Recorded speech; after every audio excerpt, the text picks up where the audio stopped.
My daughter-in-law told me I had no right to be at my own son's funeral unless I paid for the entire reception.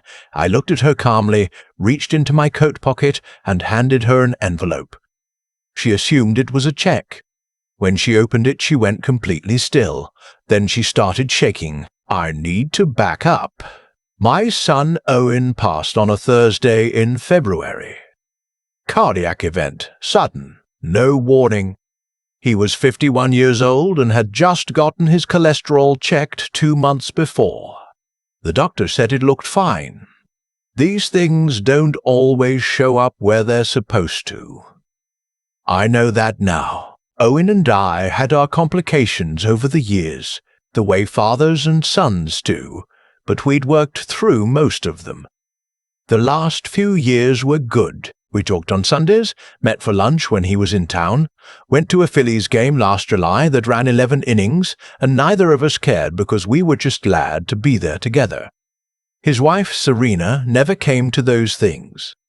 She preferred her own circle, her own schedule.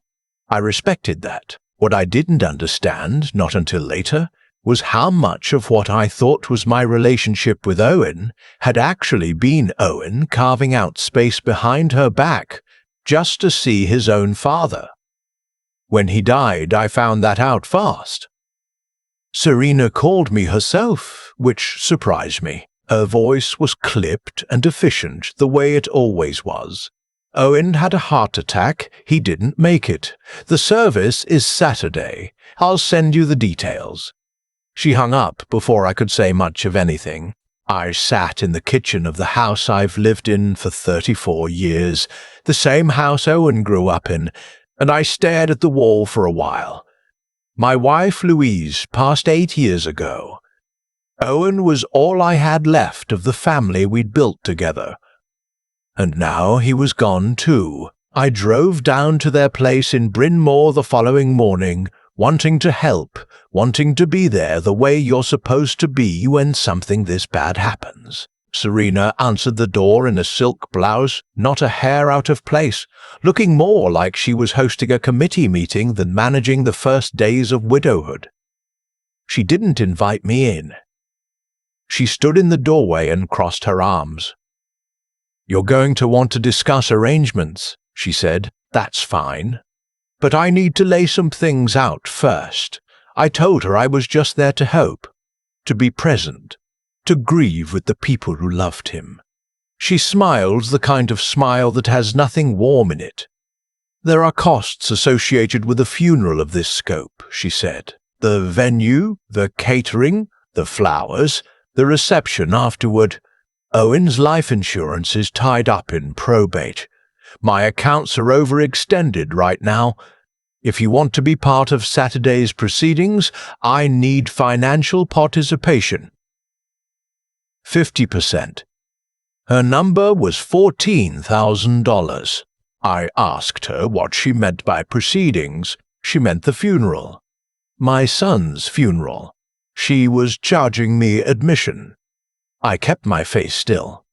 I've spent 40 years as a civil engineer. You learn to stay calm when things go sideways on a job site, when a retaining wall isn't behaving like the math said it should, when someone above you is making a decision you know is wrong, but you have to find the right moment to correct it.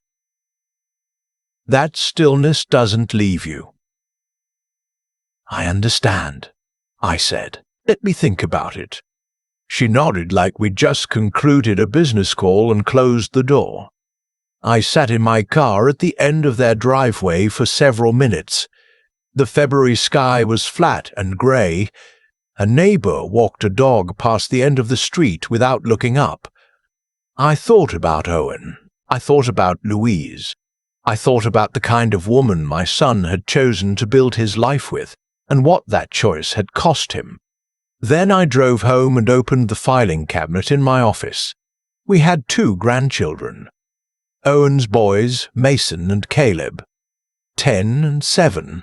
I hadn't seen them since Thanksgiving, which at the time I hadn't thought much about. The holidays got busy. Schedules overlapped. I'd assumed we'd have time in the new year. I kept assuming that until Owen was gone and I realized the new year wasn't going to look anything like I'd imagined. Serena controlled access to those boys. I understood that now with a clarity that felt like a physical thing, like cold water. I called my attorney the next morning. His name is Frank Delacroix, and he has handled my legal affairs for 22 years. He is methodical, thorough, and does not waste words. I explained the situation. He was quiet for a moment, then he asked if I had documentation of any financial contributions I'd made to Owen and Serena over the years.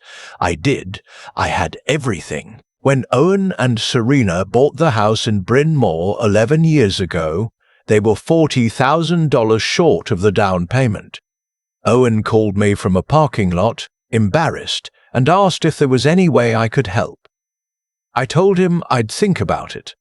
Then I called Frank and asked him how to structure it. Frank said the same thing then that he'd said when Louise and I had helped her sister years before, put it in writing. A loan, not a gift. Notarized and recorded. Owen had bristled slightly when I put the paperwork in front of him. He said it felt formal. I told him it was just protection, for both of us. The way a seatbelt is protection. You don't expect to need it. He'd signed. Over the 11 years since, I'd also covered the boys' private school tuition twice when Serena said they were short, paid for a roof replacement after the insurance claim was denied, and given Owen $8,000 in what he called loans. And I called loans in my records, even when I suspected he called them something different to his wife. All of it documented. All of it in the filing cabinet. Frank reviewed everything over the phone and told me what he could and couldn't do. The funeral admission demand was morally indefensible, but legally murky. However, the loan documents were clear. If Serena was treating the $40,000 down payment assistance as a gift, she was mistaken, and that misunderstanding had a resolution. The night before Owen's funeral, I sat at the kitchen table and put together the envelope. Inside was a single letter. 2 pages, typed and signed, on Frank's letterhead. It documented the original loan agreement. It noted that no payments had ever been made, that the loan was technically in default, and that as the lien holder on record with Montgomery County, I retained certain rights regarding the property. It was not a threat. It was information. It was also, Frank had said when I described my intention, not something she'll be expecting. The morning of the funeral, I dressed in the dark suit I'd worn to Louise's service 8 years ago. It still fit. I drove to the church alone. Serena was in the vestibule when I arrived, managing the logistics of flowers and programs and where people should sit. She looked at me with an expression somewhere between surprise and irritation. "You came," she said. "I came to bury my son." We discussed a financial arrangement. I produced the envelope from my coat pocket and held it out to her. She looked at it, then at me, then took it. She pulled the flap open right there in the church vestibule, with people filing in behind me. She unfolded the papers and started reading. I watched her face. The irritation gave way to confusion around the second paragraph. By the bottom of the first page, the color had left her cheeks. Her jaw tightened. She looked up at me with something that wasn't quite fury and wasn't quite fear, but lived in the neighborhood of both. "What is this?" "It's what we agreed to," I said. "When Owen and I sat down 11 years ago and he signed those papers, I'm sure he told you about it. He told me it was a gift. The word sat between us." I held her gaze. "Frank's letter says otherwise. The county records say otherwise. Owen's signature says otherwise." Someone touched her arm, a cousin of hers, asking about the processional order. She folded the papers back into the envelope with hands that weren't quite steady. and put it in her purse. She turned to the cousin with a restored expression and handled the question efficiently. When she looked back at me, her face had rearranged itself into something careful. "We'll talk after. We will." I went in and found a pew near the front, 3 rows behind the family section, and I sat down. A few minutes later, Mason and Caleb came in with Serena's mother on either side of them. Mason saw me and started to lift his hand in something like a wave before catching himself, dropping it, staring forward.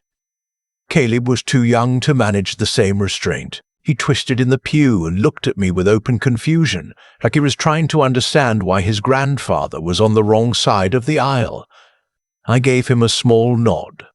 He turned back around. The service was long and liturgical and full of music. Owen would have liked. The pastor said things about him that were true. I sat there and listened to my son being remembered, and I thought about the day he was born, the weight of him in the crook of my arm, Louise laughing and exhausted beside me, and I thought about the Phillies game last July, 11 innings, the way he'd bought me a hot dog without asking because he'd known I hadn't eaten since breakfast, and I thought about all the Sundays between those two things. 40 years of Sundays. At the reception afterward, Serena stayed at a careful distance from me. I ate nothing. I spoke with Owen's colleagues, a few of his friends who I recognized from over the years. No one mentioned the envelope. No one had seen it. That was between the two of us. As people began leaving, she found me near the door. "I don't know what you're trying to accomplish," she said quietly. "I'm not trying to accomplish anything," I said. "I'm informing you of a legal reality that exists regardless of what Owen may have told you about its nature. You're threatening to foreclose on me 2 days after I buried my husband." "I'm not threatening anything." I took my coat from the rack beside the door. "Frank's letter outlines the situation. What you do with that information is up to you. Those boys just lost their father." "I know that. I was there when the pastor said it." She looked at me with something shifting behind her eyes. An assessment, the same look she'd given me 11 years ago at Owen's birthday party when she was still figuring out who I was and whether I was an asset or an obstacle. "What do you want?" she said. "Say it plainly." "I want to see my grandsons. I want to take Mason to his baseball games when his schedule allows. I want to help Caleb with his reading because Owen told me last summer he was struggling, and I know something about that because Owen struggled too at that age and I know it worked. I want Sunday dinners. I want to be in their lives." I paused, the way I should have been all along, and wasn't, because of decisions that were made without my input. She said nothing. I left the reception and drove home through sleet that had started sometime during the last hour. The roads were glossy and grey. I turned the heat up and thought about Frank's advice. Don't press immediately. Let the information settle. People make better decisions when they've had time to process. She called 6 days later. I didn't answer. I let it go to voicemail and listened to her message standing in my kitchen. Her voice was different. The efficiency was still there, but beneath it was something that sounded like exhaustion. She said she wanted to talk. She said she thought there might be a way to work things out. She said Mason had asked about me twice that week. I waited until the following morning to call back. We met at a coffee shop in Wayne, neutral ground. She arrived before me and had already ordered, which told me she was nervous. Nervous people arrive early and order things they don't necessarily want, so they have something to do with their hands. I ordered black coffee and sat down. She'd had a week to look at the loan documents. She'd had Frank's letter reviewed by her own attorney. She knew the numbers. The house in Bryn Mawr had appreciated considerably in 11 years. The outstanding principal on the original loan, the $40,000 with the compounded interest Frank had calculated conservatively, was a legal obligation of record. If I chose to pursue it through proper channels, the consequences were real. The house wasn't hers free and clear, the way she'd believed it was. "I'm not interested in putting you and the boys out of their home," I said. "I want to be clear about that." "Then what are you interested in?" "I already told you at the reception." She wrapped both hands around her coffee cup. Outside, 2 women walked past with a stroller, leaning into the February cold. Serena watched them for a moment. "Owen should have told me about the papers," she said. "He said it was your gift to us, to our family." I said nothing to that. He probably believed that. He wanted to believe it, and I understand why you did too, but the documents exist. She looked down at the table. I noticed then that she wasn't wearing her wedding ring yet. That surprised me somehow. People do these things in different orders. "I was unfair to you," she said. "At the house, when I said what I said about the arrangements, I waited, I was overwhelmed, and I was angry, and some of that anger wasn't actually about you." She said it like a person reading from a script they've memorized, but don't entirely believe yet. It's a start, that kind of honesty. It has to be. I accepted the apology without fanfare. Then we spent 40 minutes talking about Mason and Caleb. What Mason needed as he entered the complicated territory of 6th grade without a father. What Caleb needed at 7, which was simpler and harder at the same time, because simple grief is still grief. She agreed to Sunday dinners starting the following week. She agreed to let me take Mason to his baseball games when her schedule made it difficult. She said she'd call me the next time Caleb had a hard night. I drove home and sat in the kitchen without turning on the television, which I sometimes do when the house is too quiet. Tonight the quiet felt different. Not empty. Just still. The first Sunday dinner, I made pot roast the way Louise used to, low and slow, onions and carrots, and enough broth to make something the boys could eat with bread. Serena arrived 20 minutes late with a bottle of wine I hadn't asked for and a slightly defensive expression that faded somewhere around the midpoint of the meal. Mason sat across from me and told me his baseball tryouts for the Spring Rec League were in 3 weeks, and he didn't know if he'd make the travel team.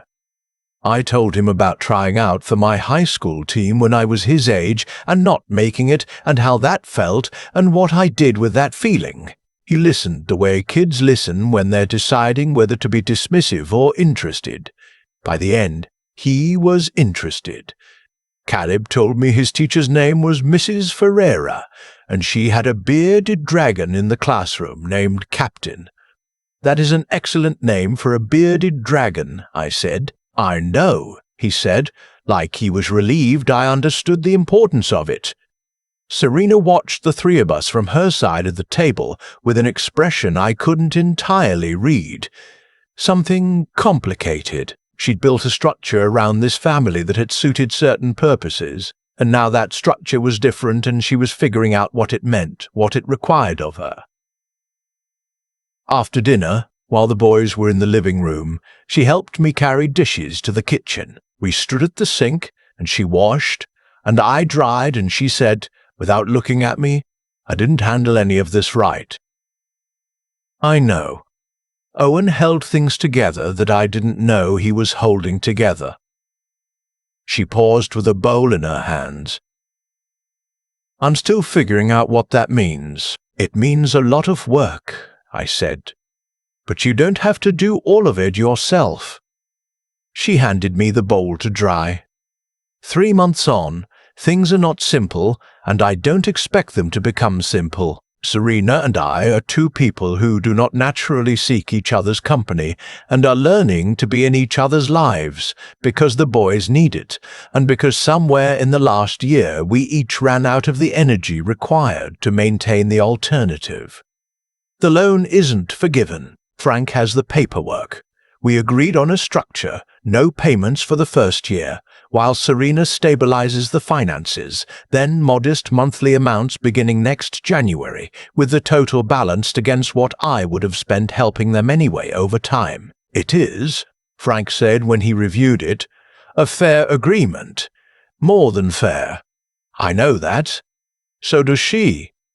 The envelope still matters, not because of what was in it, but because of what it made clear, that there were rules in place even when people preferred to pretend there weren't. That my role in this family had legal weight, as well as emotional weight, and that I was not someone who would simply absorb whatever was required of him without limit. 2 weeks ago, I took the boys to the batting cages outside of Malvern. Mason hit 12 consecutive fastballs in a row at the end of the session and turned around with a grin that was so completely his father's face that I had to look away for a moment and collect myself. On the way home, Caleb fell asleep in the back seat and Mason sat up front and asked me if I missed Owen. "Every day," I said. "Me too." He was quiet for a minute. "Mom cries sometimes at night. She thinks we don't hear her.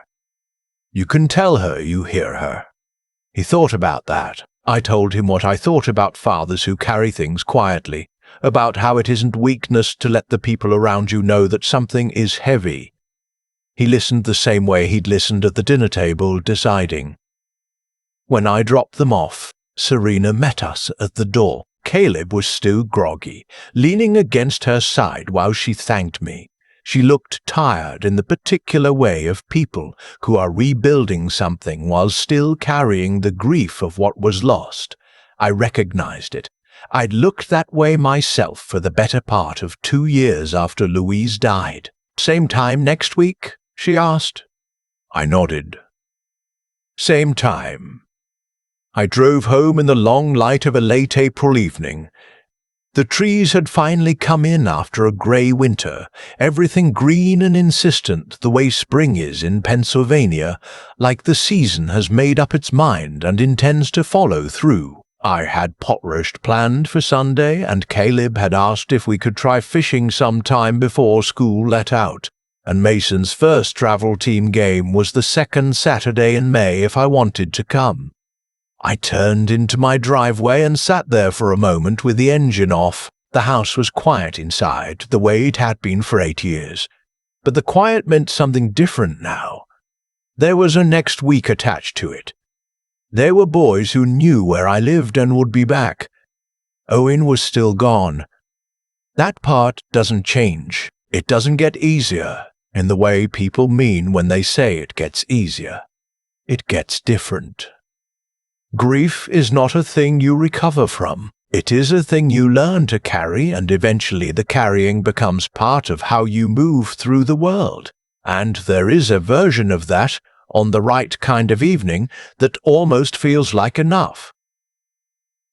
I went inside and made coffee and called Frank to let him know the arrangement was holding. He said, unsurprised, that he'd expected it to. I thanked him, hung up, and sat down with my coffee. Through the kitchen window, the light was that particular gold that only happens in April for about 20 minutes a day. Louise used to call it the good light. She'd set down whatever she was doing and just look at it. I looked at it now. Some things you protect, some things you fight for, and some things you refuse to let be taken from you, even when the people doing the taking assume you don't have the will or the means to hold on. Those boys know their grandfather. That was the only thing that mattered. That was the only victory worth anything at all. I've had a lot of time to sit with what happened, and I keep coming back to the same thing. Serena didn't create that situation out of cruelty alone. She created it because for years nobody had shown her there were limits. Owen was a generous man, sometimes too generous, the way people are when they'd rather absorb the pain than cause a scene. I was the same way for too long. I wrote checks and told myself it was love. Maybe it was. But love without honesty isn't love. It's just a quieter kind of damage. What finally changed things wasn't anger. It wasn't revenge, though I understand why people hear this story and want to call it that. What changed things was clarity. I sat at my kitchen table the night after the funeral with a folder full of documents, and I simply read what was true. The loan was real. The legal weight was real. I had rights I never exercised because I'd assumed good faith would be enough. It wasn't. And the moment I stopped assuming and started acting on what I actually knew, the whole situation shifted. That's the part I want people to understand, because I think a lot of us, especially those of us who grew up being told that keeping the peace was the same as doing right, we confuse patience with weakness. We sit quietly through things that shouldn't be tolerated and call it being the bigger person. But there's a difference between choosing not to fight and not knowing you could. Frank, my attorney, knew what those documents meant from the day I signed them. I just hadn't needed to know it yet. Integrity isn't only about being honest with other people. It's about being honest with yourself, about what you've built and what you're owed. I'd spent 11 years telling myself that family didn't need keeping score. But someone was keeping score. Just not me, and the discipline it took. The 48 hours between that vestibule conversation and Serena's call, the weeks of restraint during the legal process, the Sunday dinners where I bit back what I could have said, that wasn't passivity. That was the hardest kind of strength, the kind that doesn't announce itself, the kind that just holds a line until the other person runs out of room to maneuver. The boys are doing well. Mason made the travel team. Caleb still talks about Captain the Bearded Dragon like it's the most important news in the world, and maybe at 7 years old it is. I pick them up on Saturdays and we fish, or we drive, or we just eat sandwiches on the tailgate of my truck and talk about whatever comes up. I think about Owen on those drives. I think about the Sunday phone calls and the game in July and all the things he was carrying quietly. I wish I had known sooner. I wish I had pushed harder to understand what his life actually looked like inside that house. But I'm here now. And so are they. And some days, on the right kind of afternoon with the light coming off the water just right, that feels like enough to keep going.